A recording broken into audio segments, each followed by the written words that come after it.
Hey everybody, I'm here today to show you my fireplace transformation. This is what it looked like before.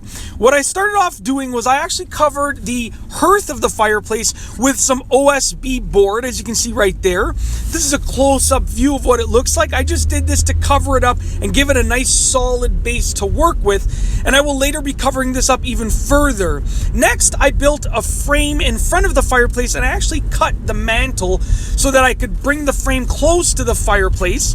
Then I enhanced the frame by adding some more 2x4s to give it some extra strength and to give it some backing for the plywood. I then reinforced the frame even further so I could actually put some reinforcement wood for the mantle and for the fireplace mount. Then I cut into the drywall because I needed to grab the electrical wire from the plug over there. I needed to tap into the plug. And then I ran the wire from the plug over there to a box that I put for the electric fireplace in the framing. Then I covered the framing with plywood and I left a little hole for the electric fireplace to plug into. Then I started building the mantle from pine wood. This is what it looked like at the beginning. I was starting to build the frame and glue and screw everything together, and this is what it looked like towards the end. I actually added some additional trim pieces before I mounted it.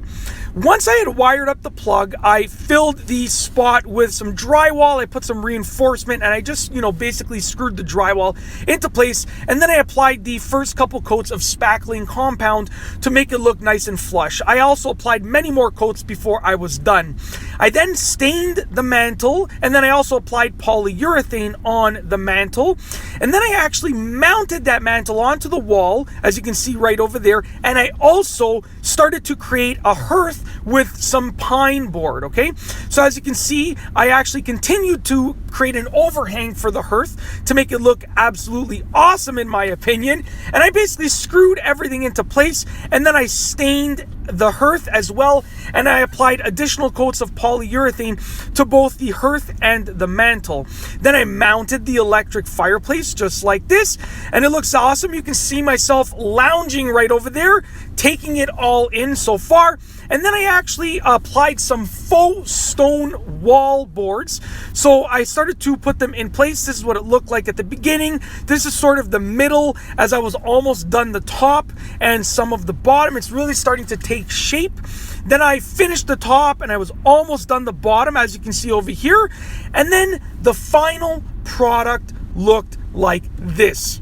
And that is the transformation from a conventional fireplace to an electric fireplace. It looks absolutely awesome in my opinion. It didn't take that long. I was working, a couple of hours a night, and it ended up taking about 2.5 weeks. I hope that you've enjoyed this transformation video. Be sure to give it a thumbs up if you liked it and subscribe. And that's all I have for you today. Thanks for watching.